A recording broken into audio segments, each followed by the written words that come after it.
Orangi town के यामीनुद्दीन को भी चंद रोज पहले उनकी दुकान पर गोलियां मारकर कत्ल कर दिया गया। यामीन की ज़ईफ वालिदा और मासूम बच्चे भी हुकूमती बेहिसी पर नोहा कुना हैं। वो अपनी शॉप पे बैठा था, कोई उसमें दो नामालूम अफराद आते हैं, उनके हेड पे गोली मार के चले जाते हैं। जो भी कानून नाफिज करने वाले जो इदारे, इनसे हमारी यही अपील होगी कि ये मेरे बेगुनाह भाई को, जिन जालिमों ने इसके साथ जो इसको बेगुनाह शहीद किया, उस यानी कि जालिमों को जो है मतलब बेनकाब करके उसके कैफिरे के दाव तक पहुँचे। और क्या मालूम हुआ उसके बाद कि कि किस वजह से मुहर्रिक क्या था इसके पीछे? नहीं, इसमें कोई भी वो अपनी एक आम सा एक शॉपकीपर था, अपने कारोबार करता था। मुझे नहीं समझ में आ रहा कि कैसे आपसे बात का आगाज़ किया जाए। अब तकरीबन 1 महीने से ज़्यादा हो गया आपके यामीन को गए हुए। बस मुझे कुछ इंसाफ चाहिए मेरे बेटे के कातिल को। मेरे बेटे किसी कोई पार्टी में किसी चीज़ में नहीं था, वो अपनी दुकानदारी करता था, बस उसी से अपना घर चलता। कौन जालिम ऐसा हुआ कि मेरे बेटे को मार दिया? हम क्या कर सकते हैं, बोलो बेटा।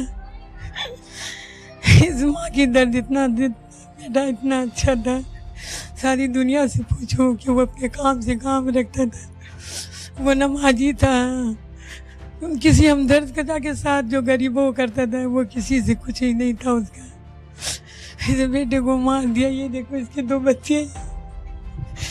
ये बेटा अल्लाह ताला इनको नहीं करे। ये दोनों इन्हीं के दोनों बच्चे हैं। उसके शादी को तो अभी 6 साल हुआ। ये 5 साल का बच्चा बेटा, ये 3 साल की बेटी है बाबू।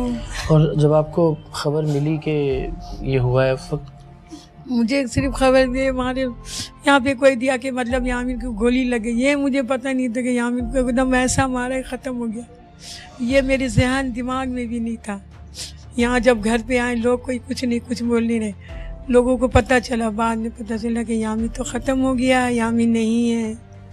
बोलो हम क्या करें, मेरा इतना अच्छा बेटा था। बोलो तुम लोग इंसाफ दो हमको, बोलो पकड़ो। और अभी तक जो कार्रवाई की पुलिस ने, बाकी उससे कोई तसल्ली, कोई इत्मीनान है? कुछ भी नहीं अभी तक आया, कुछ भी तसल्ली नहीं आया, कुछ भी नहीं आया। और कुछ पता नहीं चला कि क्या लूट मार करने आए थे? कुछ भी नहीं बेटा, कुछ भी लूटना आता ना तो मेरे बेटा अपनी जान की हिफाजत के लिए सारे चीज़ दे देता। वो यही बोलता था हमेशा, अम्मी। हम बोले बेटा देखो यहाँ बहुत चिंताएं है। बोली अम्मी मुझे कोई लेने आएगा ना, मैं अब सारी चीज़ दे दूंगी, अपनी जान। मैं अपनी जान अपनी बख्शिश कर लूँगी। मगर ऐसा था ही नहीं। उसको तो जान मारना था, उसको तो जान लेना था, उसे सामान लेना नहीं था बेटा, उसको जान लेना था। बोलो हम इस बताओ, वो 30 साल का बच्चा मेरा चला गया।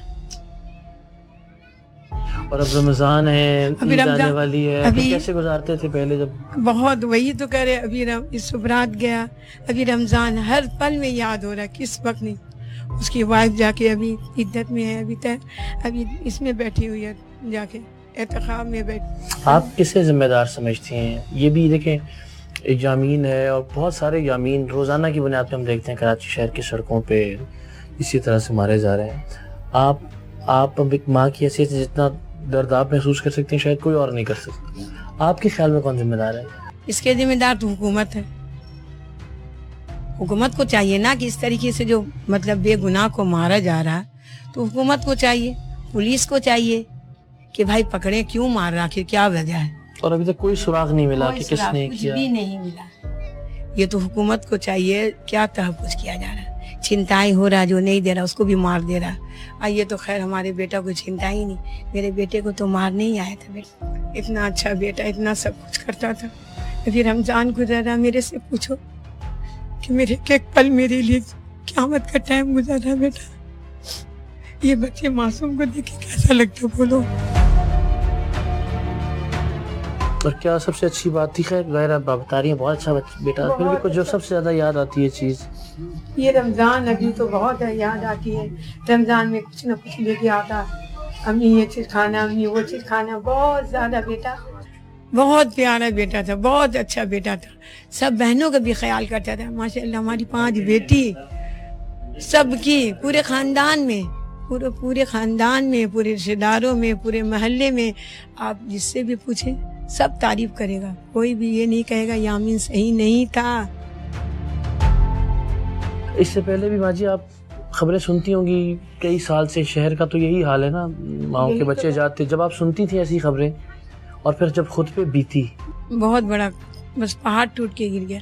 सिर्फ अभी हम बता रहे ना बेटा, हम जिंदा लाश अल्लाह से सिर्फ ये बच्चों के लिए है, वरना मेरे कुछ भी दुनिया मेरे लिए दुनिया अंधेरी हो गई।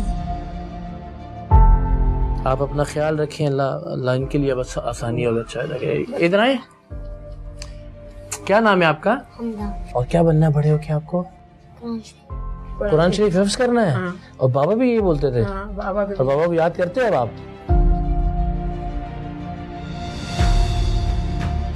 मेरा बच्चा मोहम्मद लारिब नाम था उसका, और वो BBA फाइनल का स्टूडेंट था। अपनी तालीम भी हासिल करता था, घर की भी देखभाल करता था, और बहुत सारे सपने थे उसके। शादी थी अभी जनवरी में उसकी।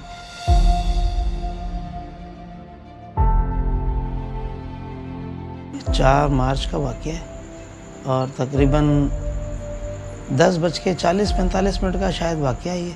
मुझे हैदराबाद जाना था तो मैं लैंड स्टेशन पर था। बस ये बच्चे के पीछे से फ़ोन आया कि जिस तरह जो है ना भाई को गोली लग गई है। ये दोनों के दोनों बच्चे जो है, तीसरे दोस्त था उसको लेने के लिए गए थे घर पे, ये बराबर गली के अंदर ही। उसको भी आवाज़ भी नहीं दी थी, पीछे से डकैत आ गए। उन्होंने एक बच्चे की जेब में पैसे थे, उससे पैसे लिए, उससे मोबाइल छीना और गोली मारी, और वो बता रहे कोई बात भी नहीं की, और गोली मारी और चले गए। बस मैं जब मुझे इत्तला मिली, मैं वहाँ से जब आया, मैं तो सीधा जिन्ना हॉस्पिटल पहुँचा।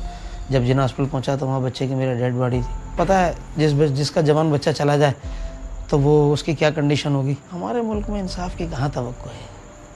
हमारे मुल्क में तो इतने बड़े बड़े लोग चले गए, उनका किसी ने नहीं पूछा। मैं गरीब आदमी, मेरी तो ख्वाहिश ये थी कि किसी तरीके से मेरे बच्चे पढ़ लिख के एक बड़ा नाम कर लें।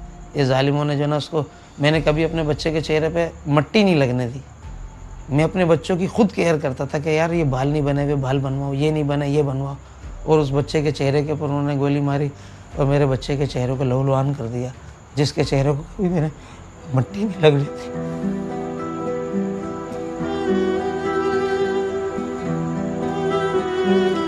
बाकी रहा मसला इदारों का, अब इदारों की अपनी मर्ज़ी है कि वो क्या करते हैं। बहरहाल इन तमाम इदारे के लोगों को, जितने भी हमारे सरबराहान बैठे हैं, इनको रब की बारगाह में जवाब तो देना है कि अपना एक अली उमर फारूक रज़ी अल्लाह ताला के दौर में उनके कहावत है कि अगर एक कुत्ता भी मेरे शहर में भूखा मर गया तो मुझे इसका भी हिसाब देना है।